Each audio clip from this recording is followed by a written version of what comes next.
കൃപാസന പ്രത്യക്ഷീകരണ മധ്യസ്ഥ പ്രാർത്ഥനയാണ് നമ്മൾ ഏറ്റുചൊല്ലുന്നത്. പരിശുദ്ധ ദിവ്യകാരുണ്യത്തിൻ്റെ സാന്നിധ്യത്തിൽ അമ്മ പ്രത്യക്ഷപ്പെട്ടതിൻ്റെ സാക്ഷിയാക്കി എന്നെയും മാറ്റണേ എന്ന പ്രാർത്ഥനയോടെ പൂർണ്ണ വിശ്വാസത്തോടെ സ്നേഹത്തോടെ നമുക്ക് ഏറ്റുചൊല്ലാം. അമ്മേ പരിശുദ്ധ അമ്മേ, അമ്മേ പരിശുദ്ധ അമ്മേ, ദൈവമാതാവേ, ദൈവമാതാവേ, കൃപാസനത്തിലൂടെ ഞങ്ങൾക്കും ഞങ്ങളുടെ ദേശത്തിനും അമ്മ മാധ്യസ്ഥം തേടിത്തന്ന എല്ലാ അനുഗ്രഹങ്ങൾക്കും കൃപകൾക്കും ഞങ്ങളിപ്പോൾ ഹൃദയം നിറഞ്ഞ് നന്ദി പറയുന്നു. സ്തുതിച്ച് പ്രാർത്ഥിക്കാം. അമ്മയുടെ പ്രത്യക്ഷീകരണത്തിലൂടെ ഒരുപാട് പേർക്ക് സാക്ഷികൾ നൽകിയല്ലോ. ലഭിച്ച എല്ലാ അനുഗ്രഹങ്ങൾക്കും അമ്മയുടെ നാമത്തിൽ ഈശോയെ ഞങ്ങൾ നന്ദി പറയുന്നു. യേശുവേ ആരാധന, ഹല്ലേലൂയ ഹല്ലേലൂയ. യേശുവേ ആരാധന, സ്തുതി, യേശുവേ മഹത്വം. പരിശുദ്ധ പരമദിവ്യകാരുണ്യ ഈശോയ്ക്ക് നേരവും ആരാധനയും സ്തുതിയും പുകഴ്ചയും ഉണ്ടായിരിക്കട്ടെ. പരിശുദ്ധ പരമ ദിവ്യകാരുണ്യ ഈശോയ്ക്ക് നേരവും ആരാധനയും സ്തുതിയും പുകഴ്ചയും ഉണ്ടായിരിക്കട്ടെ.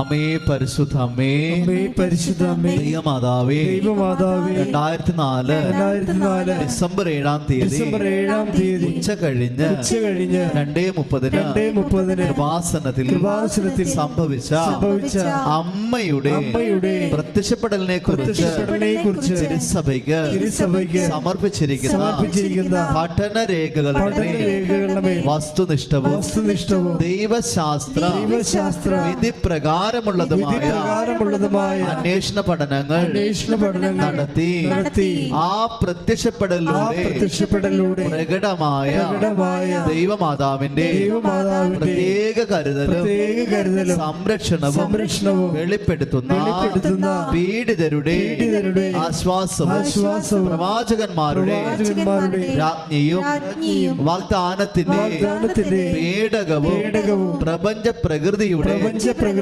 മാതാവുമായ പരിശുദ്ധ അമ്മയുടെ ഭക്തി തിരുസഭയിൽ കൂടുതൽ പ്രചരിച്ച് ജീവിതത്തിന്റെ ദുരന്ത അവസ്ഥകളിൽ അകപ്പെട്ട് കഴിയുന്ന അനേകായിരം മക്കൾക്ക് ദൈവത്തിന്റെ സാന്നിധ്യവും സന്ധിപ്പും കൂടുതൽ അനുഭവിക്കുക വഴി ആത്മീയ വിശുദ്ധിയും ദൈവശക്തി കൈവരിക്കുവാൻ ഞങ്ങളുടെ കുടുംബങ്ങളെ ഇടയാക്കണമേ. സ്തുതിച്ച് പ്രാർത്ഥിക്കാം. യേശുവേ ആരാധന. കർത്താവേ, കർത്താവിന്റെ സാന്നിധ്യവും സത്യവും പരിശുദ്ധമ്മയുടെ മധ്യസ്ഥതയിലൂടെ ഞങ്ങൾക്ക് വെളിപ്പെട്ട് കിട്ടണമേ. എല്ലാ മേഖലകളിലും ദൈവശക്തി ഞങ്ങൾ ഒരുമിച്ച് സ്തുതിച്ച് പ്രാർത്ഥിക്കുന്നു. ദൈവാത്മാവിന്റെ നിറവുണ്ടായി ഏറ്റവും അനുഗ്രഹപ്രദമായി മാറട്ടെ. യേശുവേ ആരാധന. ഹല്ലേലൂയ ഹല്ലേലൂയ. പരിശുദ്ധ പരമദിവ്യകാരുണ്യ ഈശോയ്ക്ക് നേരവും ആരാധനയും സ്തുതിയും പുകഴ്ചയും ഉണ്ടായിരിക്കട്ടെ. പരിശുദ്ധ പരമ ദിവ്യകാരുണ്യ ഈശോയ്ക്ക് നേരവും ആരാധനയും സ്തുതിയും പുകഴ്ചയും ഉണ്ടായിരിക്കട്ടെ. അമ്മേ പരിശുദ്ധ അമ്മേ, ഭൂസ്വലോകങ്ങളുടെ രാജ്ഞിയായ അങ്ങേക്ക് ഭൗമ സംരക്ഷണത്തിനായി പ്രപഞ്ച പ്രകൃതിയെ തന്നെ തിരുസഭ പ്രതിഷ്ഠിക്കുവാൻ ഈ പ്രത്യക്ഷീകരണം വഴി ഇടയാക്കണമേ. പരിശുദ്ധ അമ്മേ, ജപമാല മാതാവേ, സകല കൃപാസനം പ്രാർത്ഥനകളോടും ചേർത്ത് ഞങ്ങളിപ്പോൾ പ്രാർത്ഥിക്കുന്ന ഈ കുടുംബത്തിന്റെ പ്രത്യേക നിയോഗവും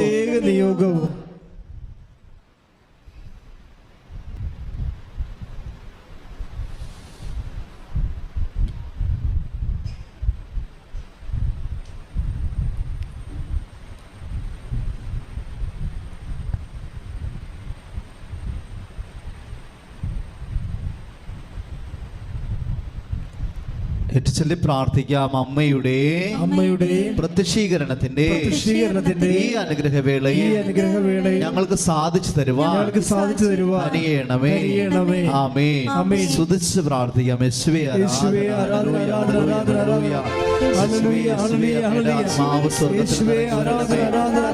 ഞങ്ങളെ കാണാതെ മാതാവേ, അമ്മയുടെ എല്ലാ കാര്യങ്ങളിലും ഞങ്ങൾക്ക് അനുഗ്രഹങ്ങൾ വാങ്ങിച്ചു തരണമേ. പ്രാർത്ഥിക. കർത്താവായ ദൈവമേ, ഞങ്ങൾ പങ്കെടുക്കുന്ന ഉടമ്പടി ധ്യാനത്തിലൂടെ ഞങ്ങളും ഞങ്ങളുടെ കുടുംബവും അങ്ങയോട് ചെയ്ത ഉടമ്പടി പാലിക്കുവാനും അർത്ഥവത്തായി പാലിക്കുവാനും അതിൽ നിലനിൽക്കുവാൻ ആവശ്യമായ അഭിഷേകം ഞങ്ങൾക്ക് നൽകണമേ. ഉടമ്പടി പാലിക്കുവാൻ ഞങ്ങളുടെ കർണപുടങ്ങളെയും കണ്ണുകളെയും ഇന്ദ്രിയങ്ങളെയും ആത്മാവിനെയും അഭിഷേകം ചെയ്യണമേ. അമ്മേ പരിശുദ്ധമ്മേ, ഈ ശുശ്രൂഷകളെല്ലാം മാധ്യസ്ഥം വഹിക്കുവാൻ അനേകായിരങ്ങള് അവരുടെ കണ്ണീരിന്റെ ഈ കാലത്ത് പരിശുദ്ധ അമ്മ വഴി ഈശോയിലെ ആശ്രയിക്കുന്ന എല്ലാവരുടെയും നാനാജാതി മതസ്ഥരുടെ എല്ലാ കാര്യങ്ങളുടെ മേൽ ദൈവത്തിന്റെ ഇടപെടല് ഉറപ്പുവരുത്തുവാൻ അനിപേക്ഷണീയമായ വിശ്വസ്തതയാ ഞങ്ങളെ ഇപ്പോൾ അഭിഷേകം ചെയ്യണമേ. ഞങ്ങളുടെ ഇപ്പോൾ അഭിഷേകം ചെയ്യണമേ. ശ്രദ്ധിക്കട്ടെ. കർത്താവേ, നമ്മുടെ ധ്യാനത്തിലൂടെ പൂർണ്ണമായിട്ടും അനുഗ്രഹം കിട്ടുവാൻ ഞങ്ങളെ പൂർണ്ണമായും പരിശുദ്ധാത്മാവിനാൽ നിറച്ച് അഭിഷേകം ചെയ്യണമേ എന്ന് പ്രാർത്ഥിക്കുന്നു. ദൈവാത്മാവിന്റെ നിറവുണ്ടാകണമേ എന്ന് പ്രാർത്ഥിക്കുന്നു. യേശുവേ ആരാധന, ആരാധന, ആരാധന.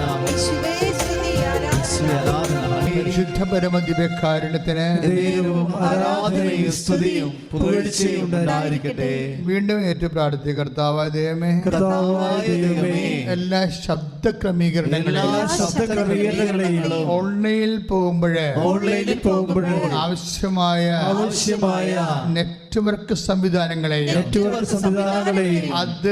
അത് ഗുണഭോക്താക്കളായി കേൾക്കുന്നവരെയും ഉടമ്പടി ധ്യാനത്തിലെ ഓൺലൈനായി പങ്കെടുക്കുന്നവരെയും വിവിധ രാജ്യങ്ങളിലെ അവരുടെ വ്യത്യസ്തമായ ജീവിത ഭാരങ്ങളുമായി അമ്മയുടെ ഉടമ്പടി മാധ്യസ്ഥത്തിലെ യേശുവിലെ ആശ്രയം വെക്കുന്ന സർവമാന ജനങ്ങളെ യേശുവിന്റെ തിരുമുറുവാർന്ന വലതുകരത്തിന്റെ ആശീർവാദം അടിപ്പിണർ പോലെ അക്കാലം പോലെ ദൈവിക ശക്തി ധ്യാനം കൂടുന്ന നിമിഷവും ആർക്കും ലഭിക്കുവാൻ അഭിഷേകം നൽകണമേ.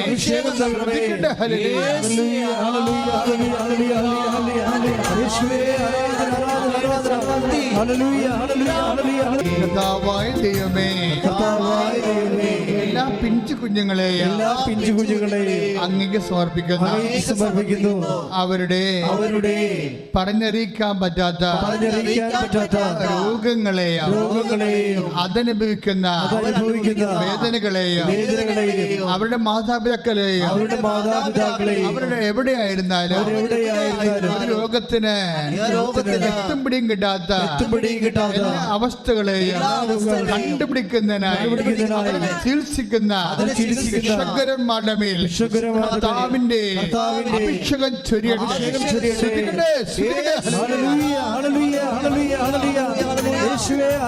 പ്രിയമുള്ളവർ, അനേകം മക്കളാണ് ഈ പ്രാർത്ഥനയിൽ ഇപ്പോഴും ആശ്രയം വെച്ചുകൊണ്ട് ഈ ദിവസങ്ങളിലെല്ലാം ഓൺലൈനിൽ കൂടാൻ പോകുന്നത്. അവരുടെ എല്ലാം മുഖത്ത് മുഴുവൻ കണ്ണുനീര് ഇങ്ങനെ തളം കെട്ടി നിൽക്കിയിരിക്കും. അവിടെ ശരീരം രോഗങ്ങളാൽ വേദനപ്പെട്ടിരിക്കുകയായിരിക്കും. അവിടെ ജീവിതവും ശരീരവും ഹൃദയവും ഒക്കെ വല്ലാത്ത പരവശ്യം കൊണ്ട് എന്ത് ചെയ്യണമെന്നറിയാതെ ഇങ്ങനെ ഗതിമുട്ടി നിൽക്കിയിരിക്കും. അങ്ങനെ ഗതിമുട്ടി എല്ലാ തരത്തിലും തീർന്നു എന്ന് ചിന്തിക്കുന്ന ജപ്തി നടപടികൾ, ബാങ്ക് നടപടികൾ, ഭവനത്തിൽ നിന്ന് ഇറങ്ങിക്കൊടുക്കേണ്ട അവസ്ഥകൾ, അവരുടെ ആവശ്യമായ സർട്ടിഫിക്കറ്റുകളായി ആവശ്യമായ സമയത്ത് കൈ കിട്ടാത്തതിൻ്റെ ഉത്കണ്ഠകൾ, ഇങ്ങനെ എല്ലാ തരത്തിലുള്ള മനോവേദനകളെ സമർപ്പിച്ചുകൊണ്ട് ശ്രുതികട്ടെ ശ്രുതികട്ടെ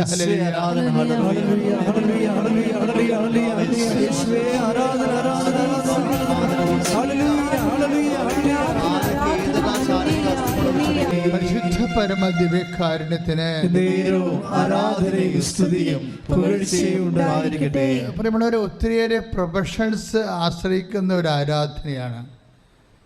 ഈ ദിവസങ്ങളിൽ തന്നെ ഒരു 100-300ഓളം എല്ലാ, അതായത് IELTS OIT-കാർ, MDക്ക് വേണ്ടി എൻട്രൻസിന് പരീക്ഷ എഴുതാൻ പോകുന്നവർ, ഇവിടെയൊക്കെ പരീക്ഷ PSC പരീക്ഷ വരെ ഉണ്ട്. ഇങ്ങനെ ഈ ദിവസങ്ങളിൽ ഇവിടുന്ന് പ്രാർത്ഥിച്ചു പോയ ആൾക്കാരുണ്ട്. അവരെല്ലാം പരീക്ഷയ്ക്ക് വേണ്ടി ഒരുങ്ങിക്കൊണ്ടിരിക്കുകയാണ്. അവരുടെ പരീക്ഷ കഴിഞ്ഞാൽ റിസൾട്ടിന് വേണ്ടിയുള്ള കാലങ്ങളിലെല്ലാം ഈ ആരാധനയാണ് അവർക്ക് ആശ്രയം.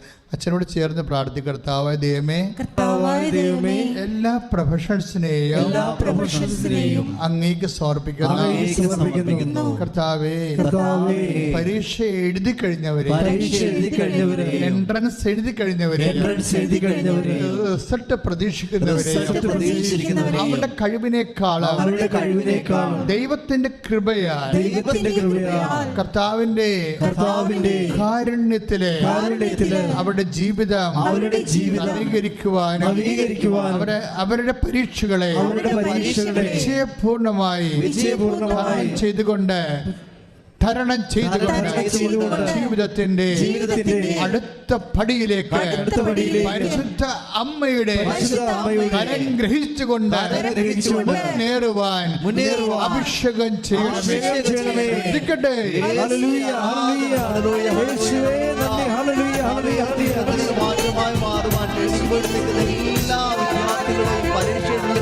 പരിശുദ്ധ പരമ ദിവ്യകാരുണ്യത്തിന്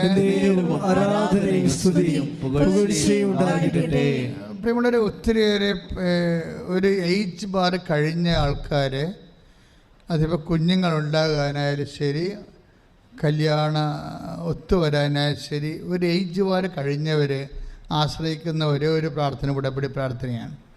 കാര്യം ഉടമ്പടി പ്രാർത്ഥനയുടെ ഫ്രൂട്ട്സ് അതാ. കാര്യം ഇന്ന് വരെ നമ്മൾ കണ്ടിരിക്കുന്നത് 35 വയസ്സിന് മേലുള്ള ആൾക്കാർക്ക് പ്രതീക്ഷിക്കാൻ പറ്റിയ ദൈവം ആ ഫയല് തിരിച്ചെടുക്കും. നിങ്ങൾക്ക് അത് ആവശ്യമാണെന്ന് കണ്ടാൽ കർത്താവ് നിങ്ങൾ അതായത് നിങ്ങൾ ഉപേക്ഷിച്ച് വിട്ടുവെച്ച് കളഞ്ഞ, ചിലപ്പോൾ മറന്നു പോയെന്ന് പറയാവുന്ന, പ്രാർത്ഥിച്ച് മറന്നു പോകുന്ന വിഷയങ്ങളില്ലേ, അതും ഉടമ്പടിയുടെ പരിധി വരുന്നതാണ്. പ്രാർത്ഥിച്ച് മനുഷ്യൻ മറന്നു പോകും. അതെന്താ കാര്യം കഴിഞ്ഞാൽ പ്രാർത്ഥിച്ച് കിട്ടാതെ വരുമ്പോൾ മറന്നു പോകും. പിന്നെ അത് പ്രാർത്ഥിക്കേണ്ട ഒരു ആവശ്യമായിട്ട് തോന്നത്തില്ല. ഞാൻ അങ്ങനെ ഒരു സബ്ജക്റ്റുമായിട്ട് ഈ ദിവസങ്ങളിൽ ഇങ്ങനെ ആ സാക്ഷ്യം കേട്ടപ്പോൾ എനിക്കങ്ങനെ തോന്നി. കാര്യം ഇത് പ്രാർത്ഥിച്ച് മനുഷ്യനിപ്പോൾ പ്രാർത്ഥിക്കാത്ത വിഷയം. കാര്യം എന്താണ്? പ്രാർത്ഥിച്ചിട്ട് ഉത്തരമില്ല. അതുകൊണ്ട് പിന്നെ പിന്നെ പ്രാർത്ഥിക്കാൻ മറന്നുപോയി, വിഷയവും മറന്നുപോയി. ഇങ്ങനെ 100 കൊല്ലമായിട്ട് മറന്നുപോയൊരു സബ്ജക്റ്റ് മാതാവ് ഈ ആഴ്ചയിൽ എഴുതിയിട്ടുണ്ട്. 100 കൊല്ലമായിട്ട് അവർ ആ സബ്ജക്റ്റ് മറന്നുപോയി. തലമുറകൾ പ്രാർത്ഥിച്ചതാണ്. തലമുറകൾ പ്രാർത്ഥിച്ച് മറന്ന കുറേ കാര്യങ്ങൾ ഉടമ്പടിയുടെ ഇത് ഞാൻ ഓർത്തില്ല ശരിക്കും. ഈ ഉടമ്പടി അമ്മ തരുമ്പോൾ ഇതിന് ഇത്രയും റേഞ്ച് ഉണ്ടെന്നറിയത്തില്ലായിരുന്നു. ഉടമ്പടിയുടെ ഈ എഴുതിക്കൊണ്ടിരിക്കുന്ന സമയത്താണ് ഉപ്പൊക്കെ എഴുതാൻ പറയണത്. അപ്പോഴും എനിക്ക് ഉടമ്പടിയുമായിട്ട് ഉപ്പിന് കൊണോട്ടേഷൻ ഉണ്ടെന്ന് അറിയത്തില്ല, സത്യമായിട്ട് അറിയത്തില്ല. ഞാൻ ആ വഴിക്ക് ശ്രദ്ധിച്ചിട്ടില്ലായിരുന്നു. അതിനകത്ത് തന്നെയാണ് അത് എഴുതിക്കൊണ്ടിരിക്കുന്ന സമയത്താണ് അമ്മ ഉടമ്പടി തൈലത്തെക്കുറിച്ച് പറയണത്. പക്ഷേ ഇപ്പോഴ് അത് എക്സിക്യൂട്ട് ചെയ്യുമ്പോൾ ആൾക്കാർക്കുണ്ടാകുന്ന മാറ്റങ്ങളെന്ന് പറയുന്നത് തന്നെയല്ല, ഉടമ്പടിയിൽ എന്തെങ്കിലും കാര്യങ്ങൾ വെക്കാൻ പറഞ്ഞാലും ദൈവം ഓർത്തിരിക്കും. നിങ്ങളുടെ കാര്യം ഉടമ്പടി വെക്കാൻ മറന്നെന്ന് വിചാരിച്ചോ?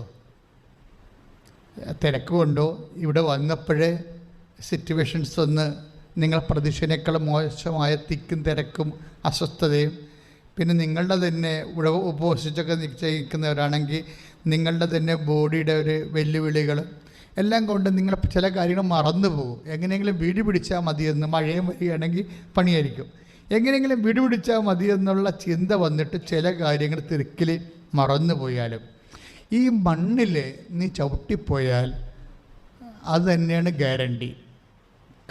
നിൻ്റെ കാര്യം കർത്താവ് ഓർത്തിരിക്കും.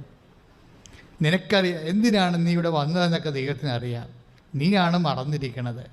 പക്ഷേ ദൈവം നിന്നെ മറന്നിട്ടില്ല, നിൻ്റെ ഒരു വിഷയങ്ങൾ. ഞാനിത് പറയാൻ കാര്യം വെച്ചാൽ ഈ ദിവസങ്ങളിൽ ഡിൻസി എന്നും പറഞ്ഞ് ജിനോയാണ് സാക്ഷ്യം. ജിനോയാണ് ഉടമ്പടി എടുത്തിരിക്കുന്നത്. നമ്മുടെ ഇരിങ്ങാലക്കുട രൂപത എന്ന് അവരുടെ ആ സ്ഥലത്ത് അവരുടെ പ്ലേസ് അതാണ്. അപ്പോൾ അവിടുന്ന് ജിനോ ഭർത്താവാണ് ഉടമ്പടി എടുത്തത്, പക്ഷേ ഭാര്യയാണ് സാക്ഷ്യം. ജിനോ എന്ത് ജോലിക്ക് പോയെന്ന് തോന്നണം. അപ്പോൾ അവർ അവശേഷിക്കുന്ന ആൾ വൈഫാണ്. പക്ഷേ വൈഫും ഉടമ്പടിയോട് മാനസികമായിട്ട് ഒത്തിരിയേറെ അടുപ്പമുള്ള ആളാണ്. ഭയങ്കര അതാ സാക്ഷ്യം കേൾക്കും പറയാൻ വരും. അപ്പോൾ ഹസ്ബൻഡാണ് ഉടമ്പടി എടുത്തെങ്കിലും ഈ സാക്ഷ്യപ്പെടുത്തുന്നത് ഭാര്യയാണ്. അത് ഒരു ഒന്നൊന്നര സാക്ഷ്യമാണ്. അത് ഇവർ ഉടമ്പടി എടുത്ത പോലെയുള്ള ആത്മബന്ധത്തിലാണ് ഇവർ സംസാരിക്കുന്നത്. സംസാരിക്കുമ്പോൾ തന്നെ ഒക്കെ അഭിഷേകം തോന്നുന്നതിൻ്റെത്. അവരുടെ വിഷയം എന്ന് പറയണത് അവർ കുറച്ച് കാര്യങ്ങൾ ഉടമ്പടി വെച്ചു. പക്ഷെ ഉടമ്പടി വെച്ച് കഴിഞ്ഞിട്ട് ഇവർ പറയണത് ഇവിടുന്ന് പോകുമ്പോൾ അവർ വല്ലാത്തൊരു തണുപ്പ് അവർ നന്നായിട്ടാണ് അവതരിപ്പിക്കുന്നത്. അത് എങ്ങനെയുള്ള തണുപ്പെന്ന് വെച്ച് കഴിഞ്ഞാൽ നമ്മളെ കാട്ടുപ്രദേശത്ത് പോയി നിൽക്കുമ്പോഴേ, അത് ഞാനും കുറേ കാട്ടിപ്പോയിട്ടുള്ളതാണ്, നിങ്ങൾക്കറിയാമോ, നിങ്ങളും പോയി കാണാം. അപ്പോൾ നമുക്ക് അറിയാൻ പറ്റും പ്രകൃതിയുടെ ഒരു സ്വതസിദ്ധമായ നൈസർഗികമായ ഒരു സാന്ത്വനത്തിൻ്റെ ഒരു തണുപ്പുണ്ട്. ഇതിങ്ങനെ ഫീൽ ചെയ്യും ഇവർക്ക്. അത് മാതാവിൻ്റെ ഫീലിങ് ബൈ പേഴ്സൺ പ്രസൻസിൻ്റെ കുറേ കാര്യങ്ങളുണ്ട്. നമ്മുടെ ഈ ജാസ്മിൻ സ്മെല്ല് പോലുള്ള സ്മെല്ല് മാത്രമല്ല, കുറേ അധികം പ്രസൻസ് വന്നാൽ അത് നമുക്കത് ഫീൽ ചെയ്യും. അമ്മ ഉണ്ട്, അമ്മ ലൈനിലുണ്ട്, അമ്മ കൂടെ ഉണ്ടെന്ന് തോന്നുന്ന രീതിയിൽ ഇവർക്കൊരു തണുപ്പ് അനുഭവപ്പെട്ടു. അപ്പം തന്നെ അവർക്ക് മനസ്സിലായി എന്തൊക്കെ സംഭവിക്കാൻ പോകുന്നുണ്ടെന്ന്. ഇവർ വീട്ടിൽ ചെല്ലുമ്പോഴുണ്ട് ഇവർ ഉടമ്പടി വെക്കാത്തൊരു കാര്യത്തെക്കുറിച്ച് ഇവർ വല്ലാതെ ഇങ്ങനെ ഹോണ്ട് ചെയ്യും. ഉടമ്പടി വെച്ചിട്ടില്ല ആ വിഷയം, പക്ഷെ അത് ചെയ്യൂ എന്നും പറഞ്ഞ് പറയും.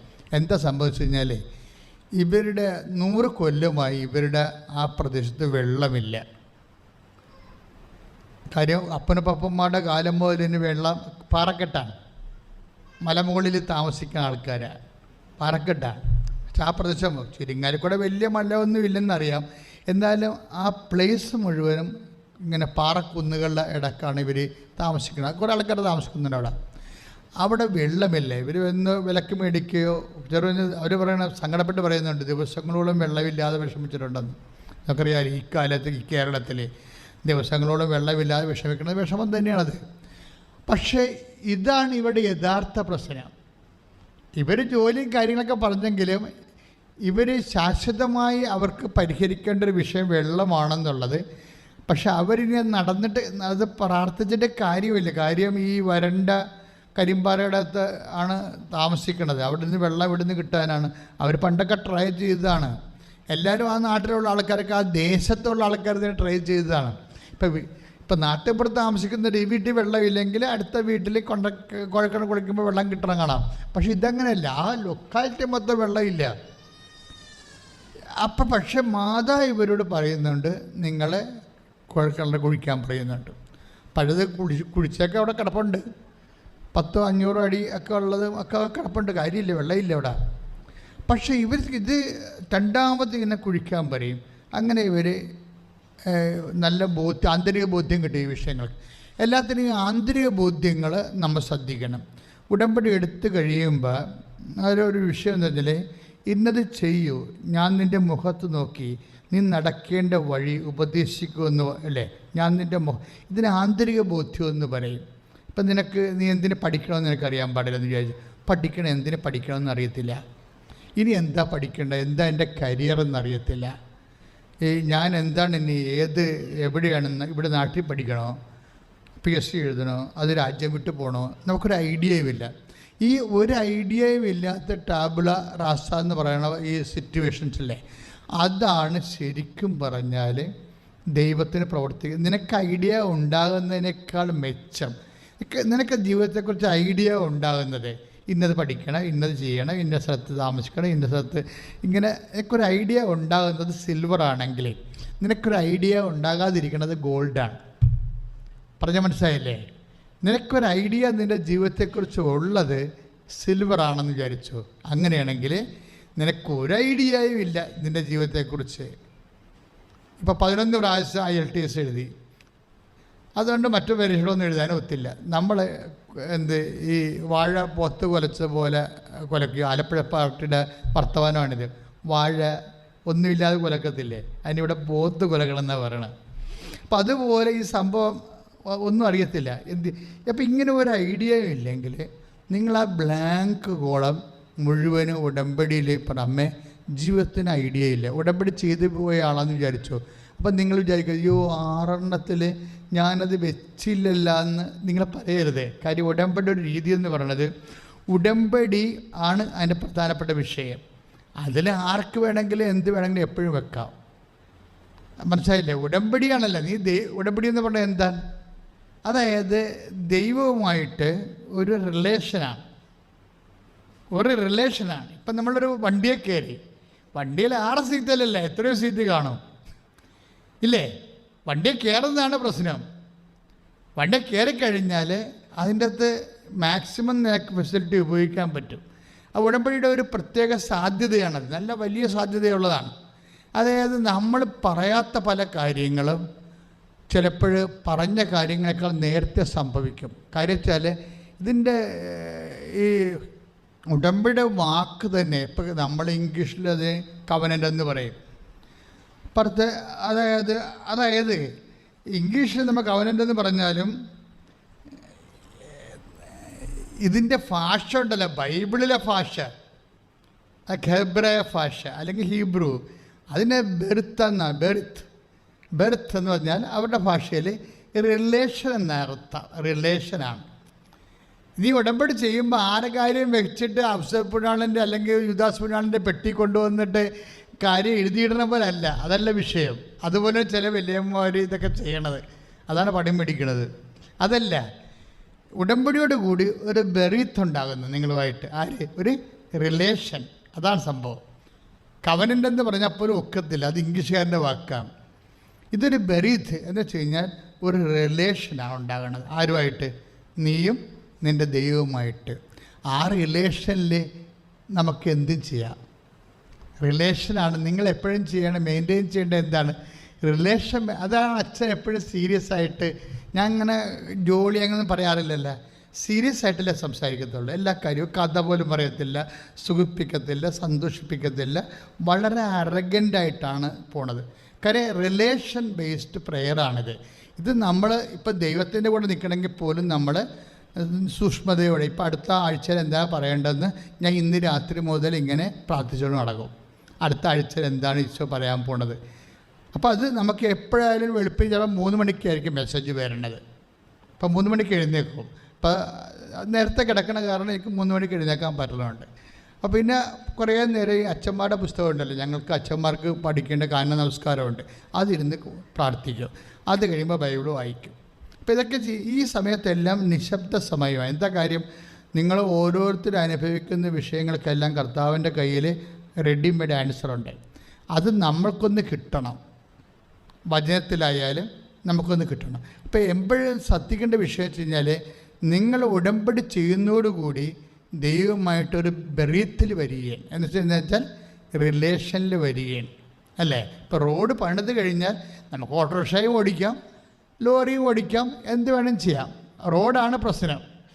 എത്ര വണ്ടി വാങ്ങിച്ചാലും റോഡില്ലെങ്കിൽ ഒന്നും ചെയ്യാൻ പറ്റില്ല. റോഡാണ് പ്രോബ്ലം. ഈ കവനൻ്റെ വർക്ക് ചെയ്യണത് ഒരു റോഡായിട്ടാണ്. എന്നുവെച്ചാൽ ഒരു സ്ഥലത്തേക്കുള്ള ട്രാൻസ്പോർട്ടേഷൻ നടക്കാൻ വേണ്ടിയുള്ള സംവിധാനമാണ് റോഡ്. അതാണ് ഇത് വർക്ക് ചെയ്യണത്. അപ്പോൾ അതിൻ്റെ അകത്ത് ഒരു കാര്യം നമ്മൾ വെച്ചില്ല എന്ന് വിചാരിച്ചാൽ അയ്യോ വീട്ടിൽ ചെല്ലുമ്പോഴേക്കും അയ്യോ അതുകൂടി വെക്കേണ്ടതായിരുന്നു. വേണ്ട, നിങ്ങൾ ഓർത്താൽ മതി, അമ്മ ഇങ്ങനെ കൂടി ഒരു പ്രശ്നമുണ്ടെന്ന് പറഞ്ഞാൽ മതി. പക്ഷേ നിങ്ങൾ ചെയ്യേണ്ട റിലേഷൻ മെയിൻറ്റെയിൻ ചെയ്യണം. അതാണ് വിഷയം. ഞങ്ങളെപ്പോഴും സീരിയസ് ആയിട്ട് സംസാരിക്കുന്നത് റിലേഷൻ മെയിൻറ്റെയിൻ ചെയ്യാനാണ്. എന്നുവെച്ചാൽ ഉടമ്പടി, ഇപ്പം തന്നെ ഉടമ്പടിയിൽ ഉപ്പില്ലേ, ഇപ്പോൾ ഉപ്പ് അമ്മ എഴുതാൻ പറഞ്ഞ സമയത്ത് എനിക്ക് ഉപ്പിനെക്കുറിച്ച് ഒന്നും അറിയത്തില്ലായിരുന്നു. കർത്താവ് പറഞ്ഞ കാര്യം മാത്രം അറിയാം, നിങ്ങൾ ലോകത്തിൻ്റെ ഉപ്പാണെന്ന്. പിന്നെ എന്താണെന്ന് അറിയത്തില്ല. പക്ഷേ ഉടമ്പടിയുടെ ബൈബിൾ പറയണത് ഉടമ്പടിയുടെ ഉപ്പെന്നാണ് പറയണത്. ബൈബിളിൽ അങ്ങനെ ഒരു വാക്കുണ്ട്, ഉടമ്പടിയുടെ ഉപ്പ്. ഉടമ്പടിയുടെ കൂടെ ഉള്ളതാണ് ഉപ്പ്. അപ്പം പ്രത്യേകിച്ച് ലേവ്യ പുസ്തകം വായിക്കുമ്പോൾ 2:13, ലേവ്യ 2:13, ഉടമ്പടിയുടെ ഉപ്പ് നീ കളയരുത്. ഉപ്പ് കളയാൻ സാധ്യതയുണ്ട്. അതാ വാക്ക്, ഉടമ്പടിയുടെ ഉപ്പ് നീ കളയരുത്. ഇപ്പം ഈശോ തന്നെയാണെങ്കിലും പറഞ്ഞത് എന്താ ഉപ്പെന്ന് പറയുമ്പോൾ ഇതൊരു ബേസിക്കായിട്ട് ഉപ്പ് എന്താ? പ്രിസർവേറ്റീവാണ് അല്ലേ? ബേസിക്കായിട്ട് ഉപ്പ് എന്താ? പ്രിസർവേറ്റീവാണ്. വെച്ച് കഴിഞ്ഞാൽ ഉപ്പിട്ട് നമുക്ക് വെക്കത്തില്ലേ, എന്തൊക്കെ നാരങ്ങ വെക്കും അല്ലേ, അതുപോലെ തന്നെ മാങ്ങ ഉപ്പിട്ട് വെക്കും, മത്സ്യം ഉപ്പിട്ട് വെക്കും. പണ്ടൊക്കെ ഇറച്ചി ഉപ്പിട്ട് വെക്കുമായിരുന്നു. ഉണക്ക ഇറച്ചിയൊക്കെ ആൾക്കാർ ഉപയോഗിക്കും. ഇപ്പോൾ ഉപയോഗിക്കണില്ലെന്നുണ്ട്. അപ്പോൾ എന്ന് വെച്ചാൽ പ്രിസർവേറ്റീവാണ് ഉപ്പ്. പ്രിസർവേറ്റീവിനെ സംരക്ഷിക്കുന്നതാണ്. ഉടമ്പടിയുടെ ഉപ്പെന്ന് പറയുമ്പോൾ ഉടമ്പടിയെ സംരക്ഷിക്കുന്ന ഘടകമാണ്. അതാണ് വിഷയം. ഉടമ്പടിയുടെ ഉപ്പെന്ന് പറഞ്ഞാൽ എന്താണ്? ഇപ്പം ലേവ്യ 2:13, ഉടമ്പടിയുടെ ഉപ്പ് നീ കളയരുത് എന്ന വചനം. ഉടമ്പടിയുടെ ഉപ്പെന്ന് പറഞ്ഞാൽ എന്താ? ഉടമ്പടിയെ സംരക്ഷിക്കുന്ന ഘടകമാണ്. അതാണ് പ്രശ്നം. ഉടമ്പടിയെ സംരക്ഷിക്കുന്ന ഘടകം എന്താ? വിശ്വസ്തതയാണ്, വിശ്വാസമല്ല. ഈ വിശ്വസ്തതയാണ്. നിങ്ങൾക്ക് ഉപ്പ് തരികയില്ല. ഇവിടുന്ന് ഉപ്പ് തരുന്നതിൻ്റെ കാരണം നിങ്ങളെ ഉപ്പിനെക്കുറിച്ച് ദൈവവുമായിട്ട് നിങ്ങളെടുത്ത ബെറിത്ത് റിലേഷൻ, ഉടമ്പടി, അതിൻ്റെ കീപ്പ് ചെയ്യുന്നതിന് വേണ്ടിയാണ് ഉപ്പ് നിങ്ങൾക്ക് തരണത്. എന്തിനാണ് ഉപ്പ് തന്നിരിക്കുന്നത്? അല്പം തരത്തുള്ള ഒരു ഡെപ്പിലാക്കി തരുന്നില്ലേ? അപ്പം അത് ഉപയോഗിക്കുമ്പോൾ നീ ആത്മശോധന ചെയ്യണം.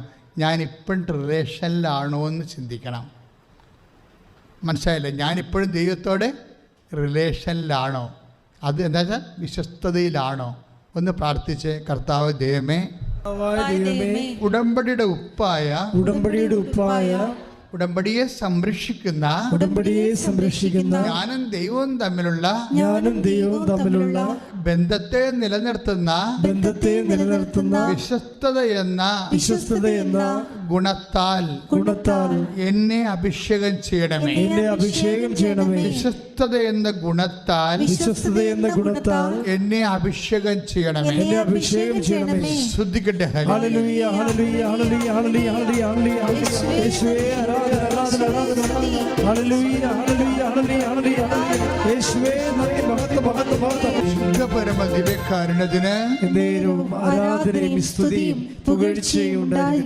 ഈശോയും പറയാം, അതായത് വിശ്വസ്തത, അതായത് ഇത് കളയരുതെന്ന് പറയുക. എന്താ കാര്യം? നിങ്ങളിൽ ഉപ്പ് ഉണ്ടായിരിക്കട്ടെ. നിങ്ങൾ ഭൂമിയുടെ ഉപ്പാണ്, നിങ്ങളിൽ ഉപ്പുണ്ടായിരിക്കട്ടെ എന്ന് വെച്ച് കഴിഞ്ഞാൽ ഈ വിശ്വസ്തത, ദൈവത്തോടുള്ള റിലേഷൻ, സ്നേഹമെന്നൊക്കെ അർത്ഥമുണ്ട് അതിന്. അത് നിലനിൽക്കട്ടെ. 9:49 മർക്കോസിൻ്റെ സുവിശേഷം 9:49, 50 വചനങ്ങളിൽ നിങ്ങളിൽ ഉപ്പുണ്ടായിരിക്കട്ടെ. എന്നുവെച്ചാൽ നിങ്ങളെ വിശ്വസ്തത ഉണ്ടായിരിക്കട്ടെ. നിങ്ങളിൽ ദൈവസ്നേഹം പച്ചകടാതെ നിൽക്കട്ടെ. ദൈവസ്നേഹം ഒന്ന് പ്രാർത്ഥിച്ച, കർത്താവ് ദൈവമേ, ദൈവമേ, ഞങ്ങളിൽ ഞങ്ങളിൽ ദൈവസ്നേഹം ദൈവത്തോടുള്ള വിശ്വസ്തത പച്ചക്കെടാതെ നിലനിൽക്കുവാൻ ഞങ്ങളെ പ്രത്യേകമായി അഭിഷേകം ചെയ്യണമേ. ശ്രുതികടെ യേശുവേ യേശുവേ സ്തുതി. ആരാധന ആരാധന ആരാധന. ഹല്ലേലൂയ ഹല്ലേലൂയ ഹല്ലേലൂയ. യേശുവേ നന്ദി, യേശുവേ മഹത്വം. സ്നേഹമേ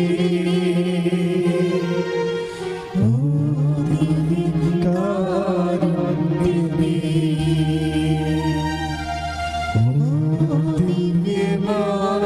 സ്നേഹമേ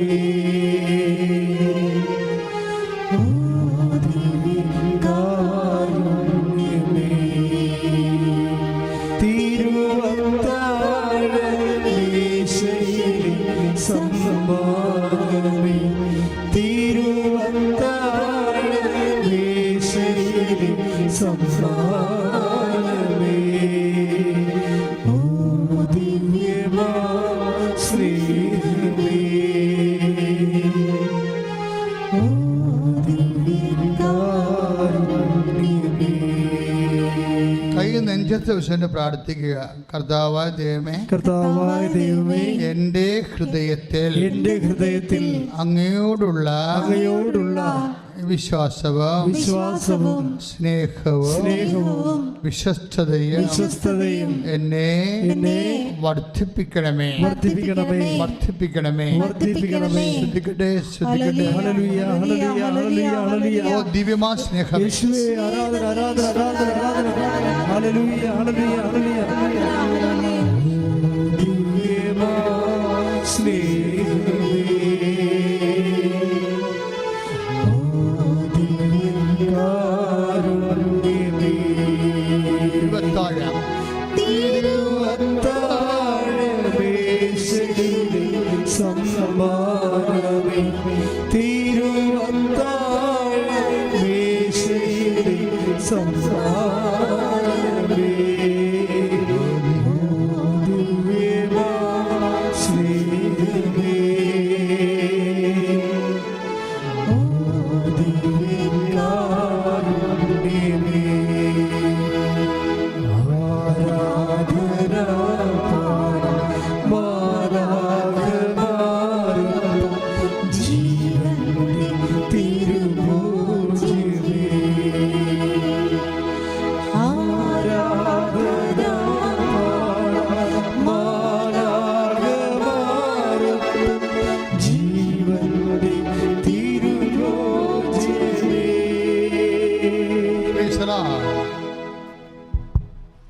പ്രിയമുള്ളവരെ, അച്ഛനിങ്ങനെ ഇടയ്ക്ക് നിങ്ങളോട് പാടിക്കും, നെഞ്ചത്ത് വെച്ച് പ്രാർത്ഥിക്കും. അപ്പോൾ നിങ്ങളൊക്കെ അതിപ്പോൾ ഞാൻ ഉദ്ദേശിക്കുന്ന ഒരു കാര്യമുണ്ട്. എന്താ പ്രശ്നം? ഞാൻ ഉദ്ദേശിക്കുന്നത് എന്താണെന്ന് വെച്ച് കഴിഞ്ഞാൽ നിങ്ങളുടെ ലവ് ലെവൽ വർദ്ധിപ്പിക്കുകയാണ് ഞാൻ ഉദ്ദേശിക്കുന്നത്. ദൈവമായിട്ടുള്ള പാടുമ്പോഴും പ്രാർത്ഥിക്കുമ്പോഴും ഓട്ടോമാറ്റിക്കായിട്ട് നമുക്ക് സംഭവിക്കുന്നത് എന്താണ്? ദൈവത്തോടുള്ള സ്നേഹവും വർദ്ധിക്കും. ഞാൻ എന്തിനാണ് അങ്ങനെ നിങ്ങളുടെ ആ ലവ് ലെവൽ വർദ്ധിപ്പിക്കുന്നത്? ആ ലെവലിൽ വെച്ചുകൊണ്ട് പ്രാർത്ഥിക്കുകയാണെങ്കിൽ രോഗസൗഖ്യങ്ങൾ നടക്കും. അതാണ് വിഷയം. അത് കഴിഞ്ഞാൽ ഞാൻ അവിടെ രോഗസൗഖ്യത്തിലേക്ക്, പക്ഷെ നിങ്ങൾക്കത് അറിയണം. അല്ലെങ്കിൽ നിങ്ങൾ ചുമ്മാ ഇങ്ങനെ ഈ ഓരോ പാട്ടും പാടുമ്പോൾ അത് പാടിക്കൊണ്ടിരിക്കും. എന്താ അതുകൊണ്ട് ഉദ്ദേശിക്കണം എന്നറിയണം. അതിപ്പോൾ നിങ്ങൾ ഓൺലൈനിൽ കൂടുന്നവരായാലും ആ ധ്യാനത്തിൻ്റെ രീതികൾ അറിയണം. അതായത് ഓരോ പാട്ട് പാടുമ്പോഴും നിങ്ങളുടെ ഉള്ളുകൊണ്ട് നിങ്ങൾ പ്രാർത്ഥിക്കണം. കർത്താവേ, എൻ്റെ ഹൃദയത്തെ സ്നേഹത്താൽ നിറക്കണമേ, എൻ്റെ ഹൃദയത്തെ വിശ്വാസത നിറക്കണമേ. പിന്നെ പ്രാർത്ഥിക്കണം, കർത്താവ് എൻ്റെ കൂടെ എൻ്റെ വലത്തും ഇടത്തൊക്കെ ഇരിക്കുന്നവരെ അവരുടെ വിശ്വാസം വർദ്ധിക്കാൻ വേണ്ടി പ്രാർത്ഥിക്കണം. ഒന്ന് പ്രാർത്ഥിച്ചേ. കർത്താവേ, എൻ്റെ വിശ്വാസത്തെയും എന്റെ വിശ്വാസത്തെയും ദൈവസ്നേഹത്തെയും വർദ്ധിപ്പിക്കണമേ. എൻ്റെ കൂടെ വലത്തും ഇടത്തുമൊക്കെ ഇരുന്ന് പ്രാർത്ഥിക്കുന്നവരുടെ വിശ്വാസ നിലവാരത്തെ വർദ്ധിപ്പിക്കണമേ. ഞങ്ങളെ ഒരുമിച്ച് ദൈവസ്നേഹത്തിലെ ദൈവ സാന്നിധ്യത്തിലെ സൗഖ്യം അനുഭവിക്കുവാൻ സാധിക്കണമേ. ശ്രുതികടെ സ്വരത്തിലെ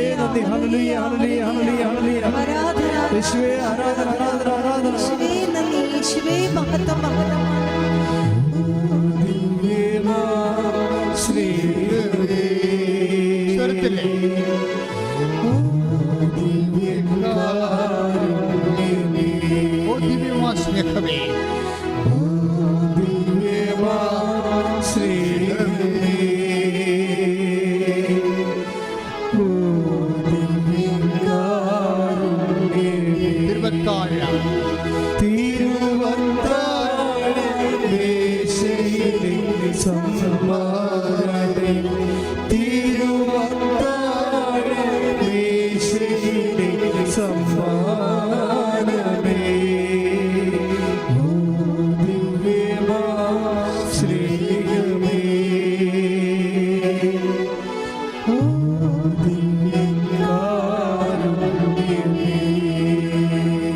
രോഗികളെ ഇപ്പോഴും നെഞ്ചിൽ കൈവച്ചുകൊണ്ട് പ്രാർത്ഥിക്കേണ്ടതാണ്. എന്ത് രോഗമായാലും. ഇപ്പം അച്ഛൻ ഈശോ കാണിച്ചു തരുന്നതെല്ലാം വിസർപ്പ രോഗങ്ങളാണ്, സോറിയാസിസ് രോഗങ്ങളാണ്. അവരെ നെഞ്ചിലൊക്കെ ഇങ്ങനെ കൂമ്പി മുതുകലൊക്കെ ഇങ്ങനെ പരുപരുത്തൊക്കെ വരുന്ന രോഗങ്ങളില്ല, ത്വക്ക് രോഗങ്ങളൊക്കെ ഇങ്ങനെ. പക്ഷേ പ്രാർത്ഥിക്കാൻ വരുമ്പോൾ ഈശോ അനുഗ്രഹിക്കുമ്പോൾ നമ്മൾ ഒരു രോഗം തന്നെ ആയിരിക്കത്തില്ല സൗഖ്യപ്പെടുന്നത്. അതുകൊണ്ട് ഉദരരോഗികൾ ഉദരത്തിലും, നെഞ്ചിൽ ശ്വാസകോശ രോഗിയുടെ ശ്വാസകോശത്തിലും, വാതരോഗികളാണെങ്കിൽ മുഴുവനും പൊതിഞ്ഞ് ശരീരം പൊതിഞ്ഞും കർത്താവിൻ്റെ തിരുസന്നിധിയിൽ പരിശുദ്ധ അമ്മ ജീവനോടെ പ്രത്യക്ഷപ്പെട്ട് 10,000 സൗഖ്യപ്പെടുത്തിക്കൊണ്ടിരിക്കുന്ന വലിയ അൾത്താരയിൽ നടക്കുന്ന ആരാധനയുടെ ദൈവിക നിമിഷങ്ങളിലേക്കാണ് നിങ്ങൾ വിളിച്ചിരിക്കുന്നത്. അത് നിങ്ങളുടെ യോഗ്യതയാലല്ല, ദൈവത്തിൻ്റെ കൃപ കൊണ്ടാണ്. ഞാനിപ്പോൾ ഒരു കുടുംബത്തെ എൻ്റെ മനസ്സിൽ കണ്ടത്. ഈ കുടുംബത്തിന് എന്താ സംഭവിച്ചത്? ഭാര്യയും ഭർത്താവും തമ്മിൽ കുറേ നാൾ ജീവിച്ചതാണ് കേട്ടോ. 2 മക്കളൊക്കെ ഉള്ളതാ, വലിയ മക്കളൊക്കെ ഉള്ള, ഒരുവിധം കോളേജിലൊക്കെ പഠിക്കുന്ന മക്കളുള്ളതാണ്, പ്രായമായ മക്കളൊക്കെ ഉള്ളത്. പക്ഷെ ഇവർ തമ്മിൽ പിരിഞ്ഞ്, എന്നിട്ട് ഇവരുടെ മക്കളൊക്കെ ഇപ്പോഴും വേറെ രീതി വഴിയാധാരമായി ഓരോരോ തോന്നിയവാസന റിലേഷനിലൊക്കെ ചെന്നകപ്പെട്ടിട്ട് ആർക്കും ആകെയും രക്ഷപ്പെടുത്താതെ ഇരുട്ട് പിടിച്ച കുടുംബം. പ്രാർത്ഥിക്കാൻ പോലും മനസ്സില്ലാത്ത, മനസ്സ് തോന്നാത്ത, വിശ്വാസം കുറഞ്ഞിട്ടുള്ള ഒരവസ്ഥ. ഇതിങ്ങനെ വന്നിട്ടുള്ള കുടുംബങ്ങളുണ്ട് ഒത്തിരി. അതാണ് ഇപ്പോൾ ഈശോ കാണിക്കുന്നത്. അച്ഛനോട് ചേർന്ന് നിങ്ങൾ പ്രാർത്ഥിക്കണം. നിങ്ങൾക്ക് അത്ര സങ്കടം ഉണ്ടെങ്കിൽ ഈ ആരാധനയിൽ പങ്കെടുക്കുമ്പോൾ നിങ്ങൾ എവിടെയായാലും ഓൺലൈനായാലും പരിശുദ്ധമ്മ നിങ്ങൾക്ക് വേണ്ടി മധ്യസ്ഥം വഹിക്കുന്നുണ്ട്. അച്ഛനോട് ചേർന്ന് പ്രാർത്ഥിക്കുക. കർത്താവായ ദൈവമേ, ഇതുപോലെ തകർന്ന കുടുംബങ്ങള്, ഭാര്യ ഭർത്താക്കന്മാർ തമ്മില് അകന്നുകൊണ്ടിരിക്കുന്ന കുടുംബങ്ങള്, ഒരുമിച്ച് താമസിച്ചിട്ടും അതിന്റെ സന്തോഷവും മാനസിക പൊരുത്തവും അനുഭവിക്കാത്ത കുടുംബങ്ങള്, കുഞ്ഞുങ്ങൾ തന്നെ മാതാപിതാക്കന്മാരുടെ മനസ്സിൽ നിന്ന് ഇറങ്ങിപ്പോയവര്, അവരുടെ വഴികളിലെ വഴിപിഴച്ചു പോയ അവസ്ഥകളില് അകപ്പെട്ടു പോയവര്, അമ്മേ പരിശുദ്ധ അമ്മേ ദുരന്തമുണ്ടാകാൻ പോകുന്നു, പ്രാർത്ഥിക്കണമെന്ന് ആവശ്യപ്പെട്ടുകൊണ്ട് പ്രത്യക്ഷീകരണ പ്രാർത്ഥനയും ഉടമ്പടി പ്രാർത്ഥനയും നടത്തിക്കൊണ്ട് രോഗത്തിന്റെ എല്ലാ അവസ്ഥകളെയും മധ്യസ്ഥം വഹിക്കാൻ വേണ്ടി ഉള്ള തീരുമാനത്തെ തിരിച്ചറിയിച്ചുകൊണ്ട് അനേക ആയിരങ്ങളെ പ്രാർത്ഥനയിലൂടെ ദൈവത്തെങ്കിലേക്ക് അടുപ്പിക്കും. ദൈവമേ, എല്ലാ മക്കളും ഇതുപോലെ വേദനയിലെ വേദനകളിലെ മ്ലാനതകളിലെ ബാധ്യതകളിലെ എല്ലാ തരത്തിലുള്ള വിഷമതകളിലെ അകപ്പെട്ട മക്കളെ അമ്മയുടെ മധ്യസ്ഥത്തിലെ യേശുവിന്റെ നാമത്തിൽ അമ്മയുടെ മധ്യസ്ഥത്തിലെ യേശുവിന്റെ നാമത്തിൽ വിടുതൽ പ്രാപിക്കട്ടെ. ഈ നിമിഷം ആരാധന നിമിഷം വിടുതൽ പ്രാപിക്കട്ടെ. ഹല്ലേലൂയ ഹല്ലേലൂയ ഹല്ലേലൂയ ഹല്ലേലൂയ. യേശുവേ ആരാധന ആരാധന. എല്ലാവരും സ്തുതിക്കട്ടെ. ഹല്ലേലൂയ ഹല്ലേലൂയ ഹല്ലേലൂയ ഹല്ലേലൂയ ഹല്ലേലൂയ. യേശുവേ നന്ദി നന്ദി നന്ദി. ഹല്ലേലൂയ ഹല്ലേലൂയ ഹല്ലേലൂയ ഹല്ലേലൂയ ഹല്ലേലൂയ ഹല്ലേലൂയ. യേശുവേ ആരാധന. അരികിൽ വരേണേ സദയം തൊടേണേ സുഖമായിടും എൻ്റെ ഉള്ളം. അരികിൽ വരേണേ സദയം തൊടേണേ സുഖമായിടും എൻ്റെ ഉള്ളം. എരിയും മെഴുതിരി പോലെ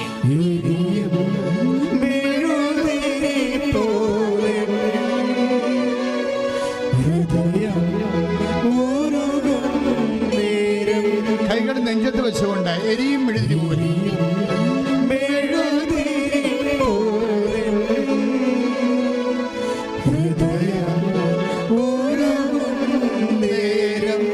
ഒരുമിച്ച് അരികിൽ സദയം തൊഴേണേ സുഖമായിടും എൻ്റെ ഉള്ളം. അരികിൽ വരണമേ. അരികിൽ വരേണേ സദയം തൊഴേണേ സുഖം